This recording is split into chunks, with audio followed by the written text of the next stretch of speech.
नमस्कार दोस्तों, आपने नवरात्रि मना ली होगी। मुझे नहीं पता कि आपको माता का आशीर्वाद मिला है या नहीं मिला है। दशहरा भी आपने मना लिया, ये भी मुझे नहीं पता कि आपने बुराई पर कितनी अच्छाई की विजय प्राप्त की है। सामने दीपावली भी आ रही है और आप दीपावली पे भी माँ लक्ष्मी की आराधना करने वाले हैं। मैं नहीं जानता कि इसमें आपको कितनी सफलता मिल रही है या नहीं मिल रही है, लेकिन आज मैं आपसे एक बात जरूर करने जा रहा हूँ। उसको एक बार करके देखिए, परमात्मा आपसे निश्चित रूप से खुश होगा।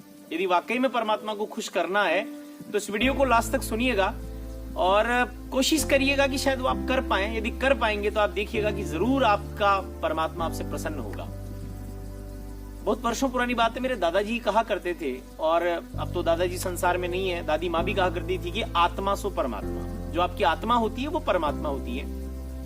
और भारतीय संस्कृति तो ऐसा मानती भी है कि हमारे शरीर के अंदर जो आत्मा बैठी है वो सबसे बड़ा परमात्मा है, क्योंकि वो जितना अच्छा निर्धारण चीजों का कर पाती है, जितना सही निर्णय वो कर पाती है, वही परमात्मा है। यानी आपकी आत्मा को यदि संतुष्टि मिले, वो काम यदि आप करते हैं तो परमात्मा संतुष्ट होगा।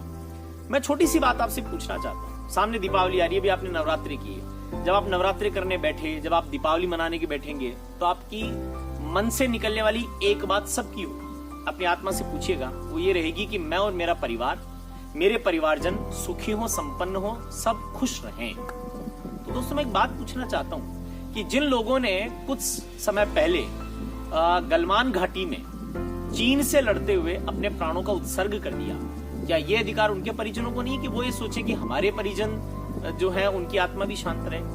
या जो मान लीजिए आपके सैनिक हैं वो शहीद होकर के ऊपर चले गए, जहां पर भी वो बैठे होंगे आज, क्या वहां से उनकी आत्माएं रोनी रोई होंगी? जब भारत की संसद में बैठने वाला एक व्यक्ति जम्मू कश्मीर में बैठ करके कहता है कि चाइना को मजबूत कीजिए ताकि धारा 370 को हटा सके, तो वहां पर सत्ता में रहने वाली एक महिला ये कहती है कि मेरा झंडा तो ये है, इस झंडे को मैं उठाऊंगी तभी मैं दूसरे झंडे को, यानी उसको तिरंगे की कोई परवाह नहीं है। तकलीफ की बात ये नहीं है, भारत की संसद में बैठने वाला आपके और हमारे पैसे से जिसका घर बार जीवन सारा चलता है, वो व्यक्ति ऐसी बातें कह देते हैं और हम सब चुप रह जाते हैं। आप सोच के देखिए, उन शहीद परिवारों की आत्मा कितनी रोती होगी। उन शहीदों की आत्मा जहां श्री चरणों में ईश्वर के बैठी होंगी, वो कितनी रोती होंगी। वो क्या सोचते होंगे, हमने इन लोगों के लिए जीवन दे दिया। वो ये सोचते होंगे कि क्या ऐसे लोगों के लिए हमारा जीवन था। और मजे की बात यह है कि पूरा देश चुप है। लोग सिर्फ इसलिए चुप हैं क्योंकि वो जिस विचार को फॉलो करते हैं, जिस सत्ता को में बैठे लोग हो चाहे विपक्ष में बैठे लोग हो, जो जिनके समर्थक वो सब चुप है। क्या सैनिक केवल और केवल तनख्वाह के लिए सैनिक होते हैं?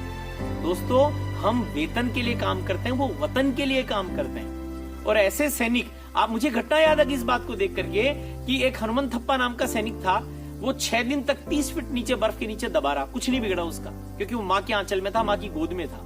और जब वहां से उसे दिल्ली लाया गया और उसे कुछ दूरी पर चंद लफंगे भारत माता के मुर्दाबाद के नारे लगाए थे, तो उसने प्राण त्याग दिए। दोस्तों, आध्यात्म भावनाओं का खेल है।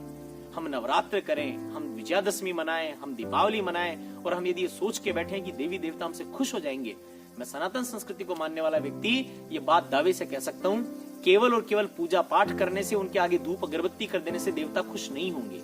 हमारे जीवंत देवता हैं वो सैनिक। उनके परिवारों को, उनकी आत्माओं को यदि आपकी आत्मा की संतुष्टि नहीं पहुंचा पाती है, आप सोच के देखिए, यदि आपने अपनी तरफ से प्रयास किया और लोग कहते हैं कि हम क्या कर सकते हैं जी, वो बयान दे रहा है तो उसको गिरफ्तार करो, आप बहुत कुछ कर सकते हैं। मैं इस बहस में नहीं जाना चाहूंगा कि वो विज्ञापन कैसा था कैसा नहीं था, लेकिन कुछ समय पूर्व आप लोगों ने एक विज्ञापन आया और उसका विरोध जब आपने सोशल मीडिया पर करना शुरू किया, आपने देखा होगा कि देश का सबसे बड़ा उद्योग समूह उस विज्ञापन को हटाने के लिए मजबूर हो गया। मतलब ताकत तो आपके हाथ में है, सोशल मीडिया तो आपके हाथ में है। अपने पास के विधायक से पूछिए, अपने पास के सांसद से पूछिए, अपने पास में पार्षद से पूछिए, अपने पास के पंच सरपंच से पूछिए और बोलिए उसको कि देश के खिलाफ सीधे सीधे राजद्रोह की बात करने वाले ऐसे सपोलों की आवाज पर आप चुप क्यों है, बोलते क्यों नहीं है? वो चाइना का साथ देने की अपील कर देते हैं और भारत के खिलाफ एक छद्म युद्ध ना करके सीधे युद्ध की धमकी दे देते हैं, फिर भी खुले घूम रहे हैं, फिर भी हमारे टैक्स के पैसे से जी रहे हैं, फिर भी सत्ता और विपक्ष दोनों चुपचाप उस बात को सहन कर जाते हैं। क्यों? आपकी और मेरी कौन सी मजबूरी है? एक बार बोलिए, आपकी आत्मा को संतुष्टि मिलेगी। जिस समय आपकी आत्मा प्रसन्न होगी, आपका परमात्मा भी खुश होगा। मैं नहीं जानता कि आप देवी के कितने भक्त हैं, मैं नहीं जानता कि भगवान राम को आप कितना मानते हैं, लेकिन आज यहाँ पर 2 व्यक्तियों की बात आपको याद कर लेनी चाहिए।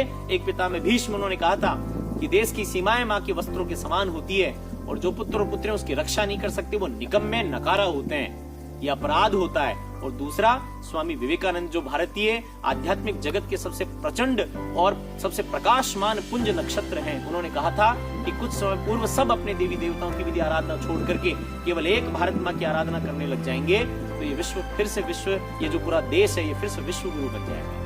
हमें उन महात्माओं की, महामनीषियों की बात को याद करना चाहिए और एक बार बोलना तो चाहिए कम से कम। आपकी आत्मा को प्रसन्नता होगी, यदि आपकी आत्मा को प्रसन्नता हुई तो परमात्मा आपसे अपने आप खुश हो गया, क्योंकि फिर कहना होगा कि आत्मा सो परमात्मा। लेकिन दोस्तों आवाज तो उठाइए, ऐसे सफलों के फंतों को चलिए, अपनी आवाज से उठाइए, अपनी जितना सा व्यक्तित्व, जहां भी व्यक्तित्व है उससे कम से कम आसपास के 5 लोगों को तो जागृत करिए कि भारत के खिलाफ, मेरे राष्ट्र के खिलाफ, मेरी धरती माँ के खिलाफ बोलने वाले व्यक्तियों के विरुद्ध आप चुप क्यों हैं? आवाज उठाइए, अच्छा लगेगा, आत्मा को भी अच्छा लगेगा और परमात्मा भी खुश होगा। आप सभी को विजयादशमी आने वाली दीपावली की बहुत खुशी।